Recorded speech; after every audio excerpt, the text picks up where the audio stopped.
दुर्गा देवी घोषणा करती हैं कि वह खुद श्रुतो मामा के घर जाएंगी।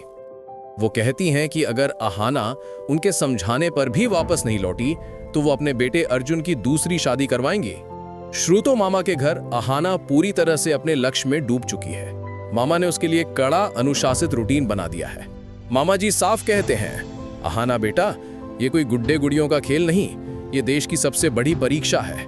अगर इसमें सफल होना है तो तुम्हें अपने अतीत को, अपने दुख को और अपने उस घर को कुछ समय के लिए भूलना होगा। आज से तुम ना किसी की बहू हो, ना किसी की पत्नी, तुम सिर्फ एक विद्यार्थी हो। अहाना की आंखों में आंसू नहीं, बल्कि एक नई आग जल रही है। वह मामा को वचन देती है कि वह उनका सिर झुकने नहीं देगी। उसका नया लक्ष्य तय हो चुका है।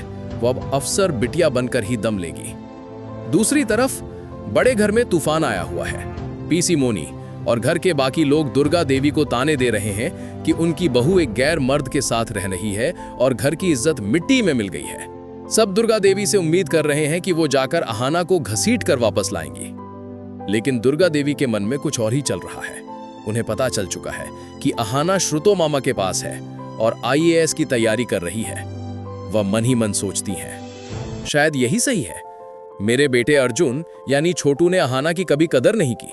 जब तक वह उसके कदमों में थी, अर्जुन उसे ठुकराता रहा। अब जब अहाना ने अपना रास्ता खुद चुन लिया है तो शायद यही दूरी अर्जुन को उसकी गलती का एहसास कराएगी। यह अहाना का अच्छा फैसला है, उसे वही रहने दो। मेरे बेटे को पछतावा होना ही चाहिए। और दुर्गा देवी पीसी मोनी के सारे तानों को अनसुना कर देती हैं। उन्होंने फैसला कर लिया है कि वह अहाना को वापस लाने की कोशिश नहीं करेंगी। दुर्गा देवी की चुप्पी देखकर पीसी मोनी का पारा 7वें आसमान पर है। उसे लगता है कि दुर्गा भी बहू के साथ मिल गई है। अब वह अपना सबसे बड़ा दांव चलती है। वह सीधा अर्जुन यानी छोटू के पास पहुंचती है, जो अहाना के जाने से परेशान तो है लेकिन गुस्से में भी है। पीसी मोनी अर्जुन के कान भरना शुरू करती है। देखा छोटू, वो तो चली गई अफसर बनने। अरे वो लड़कियां घर नहीं बसाती, वो तो तुझे और तेरे परिवार को पैरों में रखना चाहती थी। पर तू फिक्र क्यों करता है? एक गई है तो क्या, तू बस हाँ कर दे। मैं तेरे लिए एक ऐसी सुशील, संस्कारी और खूबसूरत लड़की लाऊंगी जो तेरी सेवा करेगी, माँ दुर्गा की सेवा करेगी। मैं कल ही नई बहू की तस्वीर मंगवाती हूँ। अर्जुन, जो अपनी माँ से पहले ही नाराज है, पीसी मोनी की बातों में आ जाता है और चुप रह जाता है। उसकी यह चुप्पी पीसी मोनी के षड्यंत्र को हाँ समझी जाती है।